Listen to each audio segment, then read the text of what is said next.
성서의 향기. 오늘은 깨어진 계약을 다시 잇는 하느님의 자비와 우리 삶의 구체적인 변화를 촉구하는 신명기 10장과 11장의 말씀을 묵상합니다. 신명기 10장에서 모세는 금송아지 사건으로 깨뜨려버린 십계명 돌판을 다시 만드는 과정을 회고합니다. 하느님께서는 모세에게 돌판 2개를 처음 것과 같이 깎아 만들고 아카시아 나무로 궤를 짜라고 명하십니다. 모세가 돌판을 만들어 올라가자 하느님께서는 직접 그 위에 십계명을 다시 써주셨고 모세는 그 돌판을 궤 안에 넣었습니다. 이것은 무엇을 의미할까요?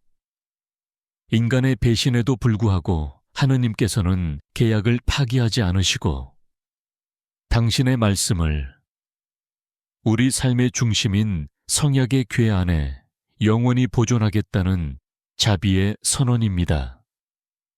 그러면서 모세는 10장의 핵심인 마음의 할례를 선포합니다. 이스라엘아, 주 너희 하느님께서 너희에게 요구하시는 것이 무엇이냐? 오직 주님을 경외하고 사랑하며 마음과 목숨을 다해 섬기는 것이다. 그러므로 너희는 마음의 할례를 받고 더 이상 목이 뻣뻣한 백성이 되지 마라. 그런데 마음의 할례는 구체적으로 어떻게 나타날까요? 모세는 이어서 말합니다. 하느님은 고아와 과부의 권리를 되찾아 주시고 이방인을 사랑하시어 그들에게 음식과 옷을 주시는 분이시다. 너희도 이집트에서 이방인이었으니 이방인을 사랑하여라.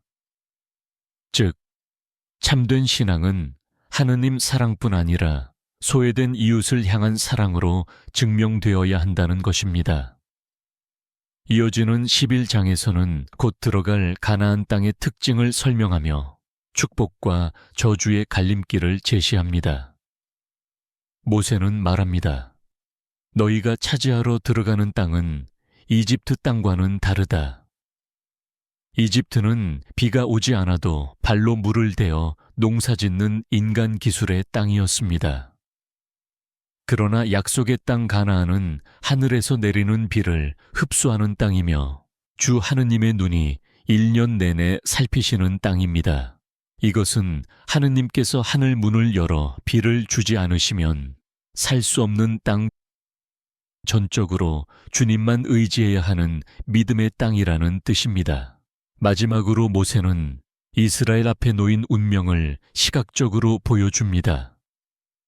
너희가 요르단 강을 건너가면 그리짐 산에서는 축복을 선포하고 에발 산에서는 저주를 선포하여라.